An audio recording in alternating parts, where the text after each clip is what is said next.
खासदार संजय मंडलिक कोल्हापुरातील भाजपा कार्यालयात गेले आणि माफी मागून परत आले। भाजपचे प्रदेश सचिव महेश जाधवांनी पुतळा सोन्याचा आणि कान पितळेचे नकोत अशा शब्दात खासदारांना सुनावलं। खासदार साहेब, तुमचा स्वभाव चांगला आहे, पण नुसतं काय पुतळा सोन्याचा सुद्धा नाही, कान पितळेचं असता कामा नये। तुम्ही लक्ष दिलं पाहिजे, आमचे फोन अटेंड केले पाहिजेत, आमची कामं कार्यकर्त्यांची झाली पाहिजे। पदाधिकाऱ्यांचे 3 वर्ष होते तर कार्यकर्त्याचं काय होणार? नागरिकांना करांचा भरणा करणं सोयीचं व्हावं यासाठी कोल्हापूर महापालिकेची नागरी सुविधा केंद्र सुट्टी दिवशीही सुरू राहणार। कर निर्धारक सुधाकर चल्लावाड यांची माहिती।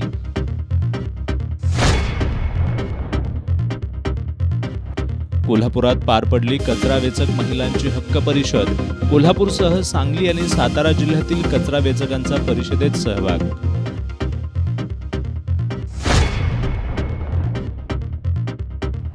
उष्माघातावरील उपचारांसाठी राधानगरी तालुक्यात 7 ठिकाणी विशेष कक्षांची व्यवस्था। तालुका आरोग्य अधिकारी डॉक्टर आर शेट्टी यांची माहिती।